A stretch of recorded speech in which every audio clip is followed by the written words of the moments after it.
9 minutes इतनी जल्दी खत्म कर। धन्यवाद सभापति महोदय। मैं आर्टिकल 114 के तहत पार्लियामेंट का जो फाइनेंशियल कंट्रोल रहता है सरकार के ऊपर, ये उसी का नतीजा है कि अप्रोप्रिएशन बिल लेके सरकार यहाँ पे आई। मैं ज़रूर ये बात कहूँगा कि जब फाइनेंशियल कंट्रोल है इस पार्लियामेंट का इस सरकार के ऊपर, तो कुछ बातें आपके ज़रिए सरकार को कहना चाहता हूँ। ये देश कृषि प्रधान देश है, उद्योग प्रधान देश नहीं है। आप जरूर बढ़ाइए, इंडस्ट्रीज को आगे बढ़ाइए, मैं इसका विरोधी नहीं हूँ, पर आपकी प्रायोरिटी कृषि होनी चाहिए। आप जीएसटी उन किसानों के उस ट्रैक्टर पे, उन बीज पे, उन दवाई पे, उन साधनों पे लगाते हो, और दूसरी ओर आप प्लेटिनम पे कस्टम कम करते हो। प्लेटिनम पहनने वाले कितने लोग हैं? आप प्लास्टिक पे कस्टम बढ़ाते हो। अरे प्लास्टिक हर घर में हर हिंदुस्तानी यूज करता है। प्लेटिनम यूज करने वाले आपके चंद दोस्त हो सकते हैं, आम हिंदुस्तानी नहीं हो सकता है। मैं कहना चाहता हूं कि इस देश में हम रोजगार की चिंता करते हैं। मैंने सरकार को आगाह किया था कि सिंथेटिक डायमंड आ रहा है। गुजरात के उस सूरत में डायमंड पॉलिशिंग हो रही है। कितने युवाओं को रोजगार मिलता है। आप अगर चाइना के ऊपर कंट्रोल नहीं करोगे, आप सिंथेटिक डायमंड के ऊपर कंट्रोल नहीं रखोगे, वो बेरोजगार होगा। सूरत में डायमंड पॉलिशिंग करने वाला आज सुसाइड करने पे मजबूर हो रहा है। सावन के महीने में वहां पे कारखाने बंद हो रहे हैं। सरकार की नीतियों की वजह से ये सब कुछ हो रहा है। नीतियों पे मैं चर्चा करता हूं क्योंकि मैं मेरी मर्यादा जानता हूं एप्रोप्रिएशन बिल पे बोलने की। पूरे एशिया में largest ship breaking yard Bhavnagar के अलंग में था। आज वो अलंग की हालत क्या करके रख दी है आपने? प्लॉट पड़े हैं, शिप वहां नहीं लग रहे हैं, वो आपकी नीति की वजह से है। बांग्लादेश में शिप ब्रेकिंग यार्ड चल रहा है, पाकिस्तान में चल रहा है, ताइवान में चल रहा है, और मेरे देश में गुजरात के उस अलंग में शिप ब्रेकिंग यार्ड क्यों नहीं चल रहा है? आपको थोड़ा सोचना होगा। मैं जरूर ये कहूंगा कि आप जब स्पोर्ट्स की बात करते हो, आप रमत की बात करते हो, आपकी नीति कैसी होनी चाहिए? आज पूरा देश फक्र के साथ सिर ऊंचा रखता है कि जिसको कोई नहीं हरा सकता था, उसको मेरे एक हिंदुस्तान की बेटी ने, विनेश फोगाट ने वहां पे जीत के दिया मेडल। आज उसकी हालत आपने क्या की थी? आपकी क्या नीति थी? वो बेटी जब न्याय मांग रही थी, पुरुष उसको घिसड़ के ले जा रहे थे। क्या ये आपकी नीतियां हैं रमत के लिए? मैं ये कहना चाहता हूं सभापति महोदय, जम्मू कश्मीर वो हमारी जान है। देश की आजादी के बाद वो जवाहरलाल नेहरू जी थे, वो सरदार वल्लभ भाई पटेल थे, जिन्होंने जम्मू कश्मीर को हमारे देश के साथ जोड़ के रखा। ये अटल बिहारी वाजपेयी जी को भी मैं याद करूंगा। वो अटल बिहारी वाजपेयी जी थे जिन्होंने कहा कि सिर्फ जम्मू कश्मीर की जमीन नहीं, वहां के लोगों का जमीर भी हमें जीतना होगा। वहां के लोगों के दिलों को जीतना होगा। आपने क्या कर दिया? उसका स्टेट मिटा दिया आपने। आप कहते हो 370 निकाल के हमने शांति कर दी। कौन सी शांति की है?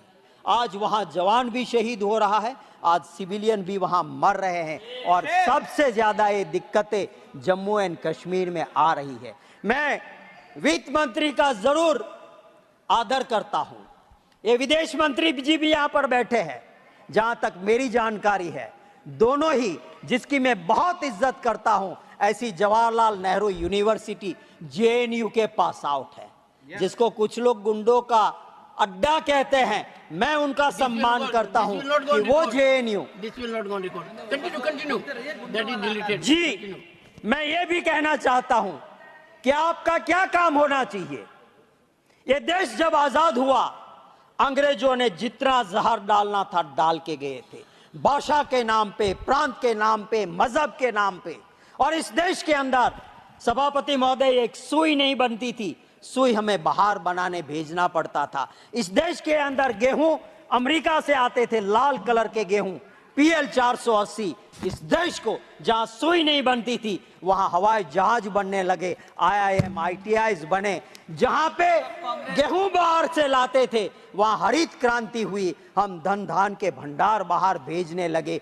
ये वही सरकार आई जिसने ये नहीं कहा कि अंग्रेजों ने खड्डे खोड़े हैं मित्रों, मैं क्या कर सकता हूं, ये नहीं कहा। उन सरकारों ने काम किया और देश को आगे बढ़ाया।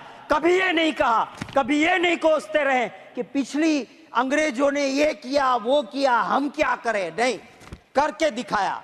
आज की ये सरकार 10 साल खत्म होने के बाद भी गाली देते हैं पुरानी सरकारों को। आपने 10 साल में क्या किया वो तो बताइए।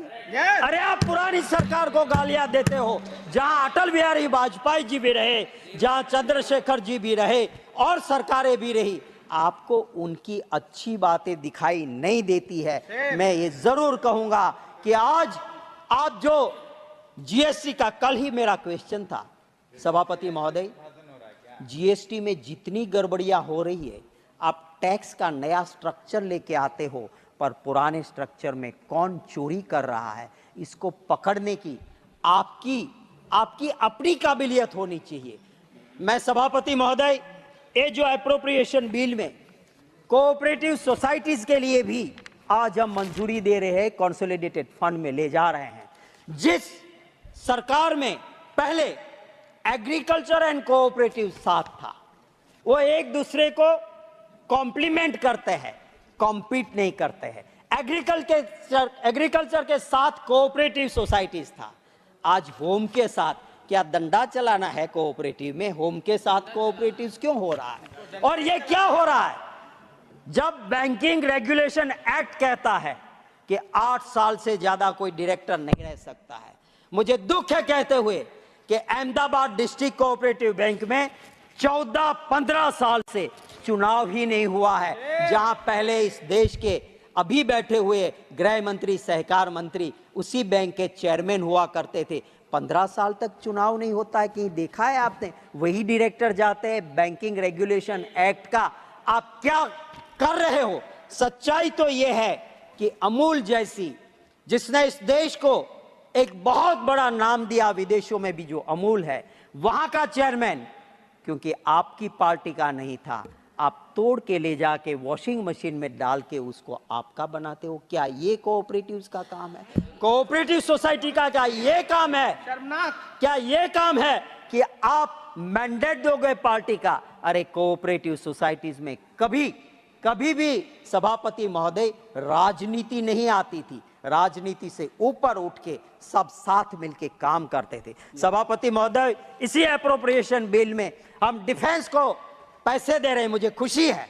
ये जय जवान जय किसान जय पहलवान वाला देश है। मैं कंक्लूड कर रहा हूं सर, नीति आपकी ऐसी होनी चाहिए कि जो जवान आपके वहां भर्ती होता है देशभक्ति के लिए आता है। हम चैन की नींद सोते हैं तो उन जवानों की वजह से सोते हैं, और वहां पे अगर आप अग्निवीर जैसी स्कीम लेके आओगे तो इस देश की सुरक्षा का क्या होगा?